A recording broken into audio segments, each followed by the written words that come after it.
Hello friends.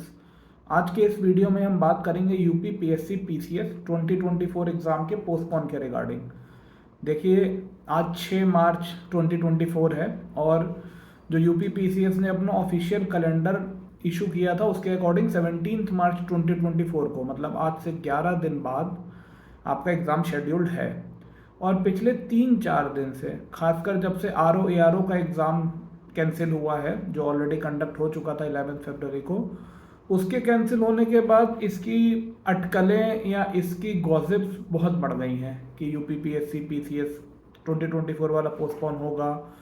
मतलब मैं खुद यूट्यूब पे देख रहा हूँ तो डेली पिछले 3-4 दिन से कई वीडियोस पढ़ रहे हैं, उनमें हज़ारों व्यूज़ आ रहे हैं, कई फ्रॉड वीडियो भी आ रहे हैं कि यूपीपीएससी के एडमिट कार्ड हुए जारी, वो पिछले साल का कोई एडमिट कार्ड का किसी का स्क्रीनशॉट लेके थंबनेल बना दिए हैं। और किसी ने, मतलब ज़्यादातर लोग ऐसे कह रहे हैं कि हमें इंटरनल सोर्सेज से पता लगा है। देखिए, इंटरनल सोर्सेज बोलना बहुत ही डिप्लोमेटिक मतलब एक्सीलेंस है, क्योंकि आपने किसी का नाम भी नहीं लिया और वो सच है कि गलत है उसको पता करने का कोई तरीका भी नहीं है आपका ये क्लेम कि आपको इंटरनल सोर्सेज से पता लगा है। सो मेरा अंडरस्टैंडिंग ऐसा है कि देखिए, चांसेस इसके पोस्टपोन के हो भी सकते हैं और नहीं भी हो सकते हैं। मतलब I can not commit on the percentage of chances कि 99.9% चांस है पोस्टपोन होगा, या कोई यूट्यूबर जैसे बोल रहा है 200% होगा। अरे 200% तो यार मैथमेटिकली पॉसिबल नहीं है। तो बहरहाल, मतलब मेरा अंडरस्टैंडिंग ये है कि आप कुछ भी कमेंट नहीं कर सकते हैं। मतलब ये यूपीपीएससी का आयोग ही जानता है होगा कि नहीं होगा, और मे बी शायद वो भी अभी ना जानते हो क्योंकि उन्होंने भी फाइनल डिसाइड ना किया हो। सो इसका रीज़न क्या है कैंसिल होने का? देखिए, आर ओ का कैंसिल होना मेरा जितना पर्सनल ओपिनियन है वो लाजमी था।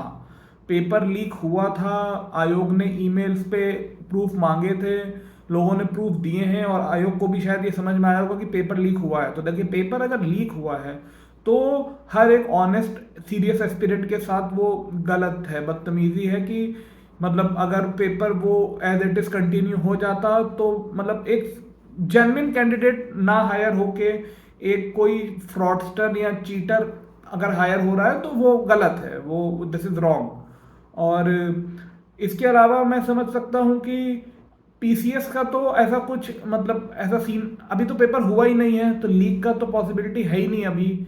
भाई दरोग ये यूपी पुलिस वाला आपका लीक हुआ था, मतलब वो भी प्रूफ लगभग हो ही गया है, तो उसका पोस्टपोन होना या कैंसिल होना बनता था। और ये आर ओ का भी अगर लीक हुआ है, मतलब जितने साक्ष्य आए हैं उनके बिहाफ पे लग रहा है कि अगर लीक हुआ है तो भाई उसका भी कैंसिल होना बनता था। तो इसका कोई बहुत सॉलिड रीजन नहीं है। हाँ, कुछ ग्राउंड्स डेफिनेटली हैं, आई एडमिट कि भाई आर ओ और यूपी पीएससी पीसीएस देने वाले, मेरा जो अंडरस्टैंडिंग है कि बहुत लोग कॉमन हैं इसमें। I am not sure of the figure, may be 60-70% ऐसे कैंडिडेट्स होते होंगे या इससे भी ज़्यादा जो ये दोनों एग्जाम देते होंगे। तो आर ओ के पेपर लीक की अटकलों के बाद वो बच्चे आंदोलन में बिजी थे। उनका आंदोलन करना भी सही है कि भाई गलत चीज़ हुई है तो उसके खिलाफ बोलना जरूरी है। तो बच्चे वहां बिजी थे तो यूपी पीएससी पीसीएस की तैयारी नहीं कर पाए, पहला पॉइंट। दूसरा पॉइंट कि पिछले 1-2 महीने में अगर यूपी के 2 exam back to back cancel करने पड़ रहे हैं पेपर लीक की वजह से, और आर ओ तो यूपी पीएससी का एक मतलब बहुत बड़ा एग्जाम है, तो अभी तक अगर इन लोग मतलब आयोग या सरकार अगर लूप होल आइडेंटिफाई नहीं कर पाई है कि क्यों ऐसा हुआ है, सो इसका ये पीसीएस के पेपर में भी ये लीक होने का या ऐसा लूप होल एक्सप्लॉइट होने का बहुत चांसेस है।